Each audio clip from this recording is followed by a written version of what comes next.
So being a citizen of Rome had its advantages. So now Caesar's just going to grant the citizenship to everybody in the conquered territories. He's seeing it as what, quelling the population. You know, you're not going to rise up against, you know, your your country. And you know, a lot of these people, one of the reasons that they were a couple of decades in the future, they're attacking Rome is because they want to be Roman-like. They want to have the advantages of being Roman. So the citizenship was a precious thing. And there was people like Cato, when he was still alive, who was saying, oh, don't do this, we can't do this, because it's whittling away at traditions. I mean, it's called vulgarization. What is special about being a citizen of Rome if everybody's a citizen? What's special about a Lamborghini if everybody has a Lamborghini? Everybody knows what a Lamborghini is? It's a car. I think if everyone has a Right? I mean, if everybody has one, what's so special about it? If everybody's now a citizen of Rome, what's so special about being a citizen? Some people bring this forward to today in this country. See the arguments that some of these people are putting forth in the newspapers and things. So this is what Caesar is granting or trying to do, and this is what's upsetting the Senate. All these new changes. I mean, there was disruptions in the old republic before, which we talked about. Revolutions from within. How did people become emperor or consul? They killed the other guy. But now Caesar's starting to disrupt it some more. This guy's got to go.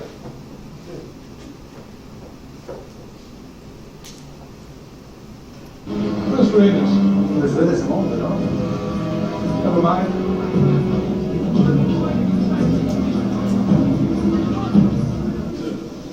I know, Barker, I know, I have not forgotten.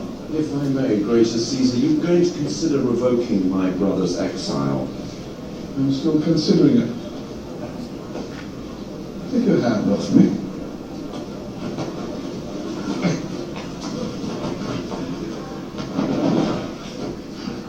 What are you waiting for? Now! Now! Now!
Well, accounts were it's about happened. 23 stab wounds, nobody saw the finish.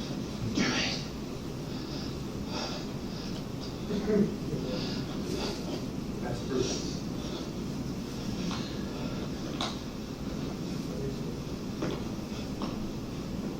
And he's related to Caesar. Loosely related. But nevertheless, good cousins. And this is where Caesar utters that to it, you too, Brutus.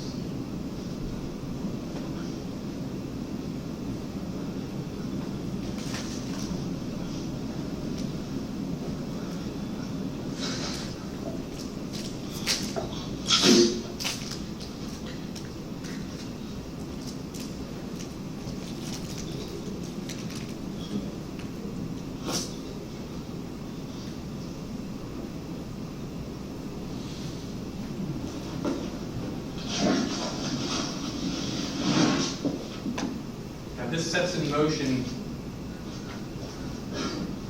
a bloody war.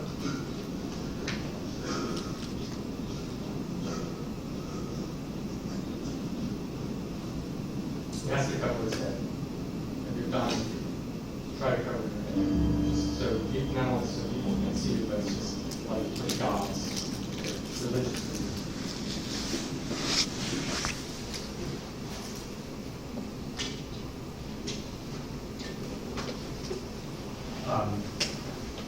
Nobody liked. What's that? Nobody liked. No, he made a number of enemies, is what he did. His reasons for doing what he was trying to do were correct. I mean, you want to absorb, you want to keep this population happy, these new conquered people. You kind of absorb them completely into, your realm by giving them citizenship. And this is one of the things, drawing a correlation, that precipitated the American Revolution. Here we are, we're colonies, but we don't have representation in Parliament. And so when Parliament started to increase taxes on the colonies, they were saying taxation without representation. And that's a big thing.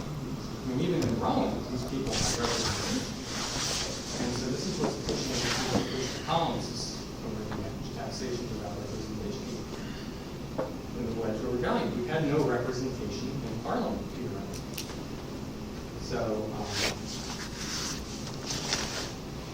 that's what precipitated the rebellion. So historians argue that he treated the Republic with contempt. I mean, here was this Republic that functioned for 300 plus years. And now along comes Caesar, who was going to strip it all away. So some were arguing that's one of the reasons he was killed, which most likely it was. But also remember, Caesar's threatening the power of the aristocrats, the ruling class.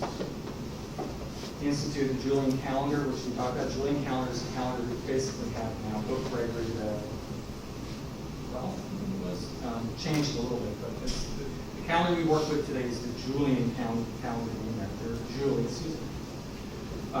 So like I said, he realizes the importance of this territory northern of Gaul and Britannia, knowing that we have to absorb these citizens. So again, when he had this relationship with Cleopatra, he's now killed, Caesar.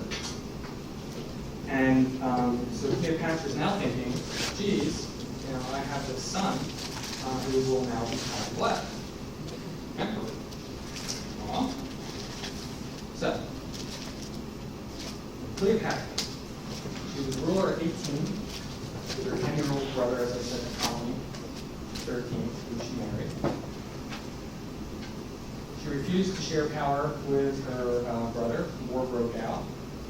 The brother flees and is in drowns. Julius Caesar came to Egypt when he was pursuing Pompey. And he met with Cleopatra. And at some point, soon after his arrival, he impregnated her and she had a son. He brings her to Rome, somewhat of as a war tribute. She had other ideas. She comes with this big bar. He doesn't have, she pretty much leads the triumph, not him, into Rome. But this threatens both his wife, Caesar's wife at the time, was a little threatened by Cleopatra being there. But as I said, the Roman citizens especially, they did not like her presence, especially with the Caesarian. Because he's going to pose a threat to Octavian, which we'll talk about shortly. So, what's going to happen? Down here is very down here is Egypt, and there's Rome. The Roman Empire has existed right after Caesar's death. All of this. This is what's going to come out of this battle.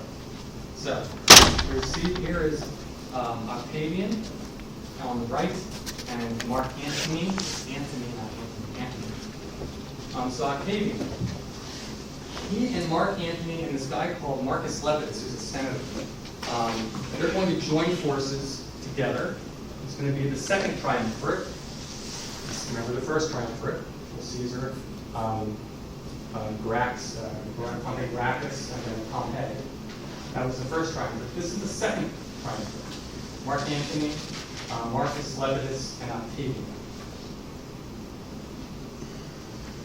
they're going to go after all these guys who murdered Caesar. The one that they got first was Cicero. They murdered him. He was the guy who originally proposed Caesar's elevation to dictator, reluctantly.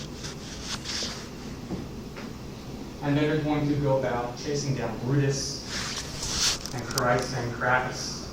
They're going to be killed at the Battle of Philippi. Remember, Brutus is the last guy to shove the sword into Caesar. And then what's going to happen is they're going to split up the remaining, they're going to split up the empire amongst the three of them. Brutus is going to, or Octavian is going to take Rome itself and Gaul. Marcus Lepidus originally is going to be given Palestine. And then Mark Antony takes Egypt. He's going to take Egypt. For a number of reasons. Number one, Egypt is supplying Rome right now with a lot of grain. Rome's population is growing, not just Rome the city, but the empire. Its population is growing and it's having difficulty feeding itself with its own farming infrastructure. So it's appealing to Egypt for grain. So Egypt is growing a lot of Rome's grain. And so there's money there to have. And he's also taking a page from Cleopatra's great ancestors, Ptolemy, General Ptolemy, who took Rome, who took Egypt when they split up Alexander the Great's empire. We thought, who wants that desert kingdom? Well, they made that desert kingdom into a very, very wealthy, prosperous place. So Antony's trying to, he's saying, I can make this something that's wealthy already, I can make it more wealthy. He sees it cashed out. Oh, and plus there's this voluptuous Cleopatra. So Antony and Cleopatra are going to join forces. What's going to happen is Augustus, or I should say Octavian, is going to become Augustus. Octavian, the relationship between Octavian and Antony was never very good. They were all, Octavian's much younger than Antony.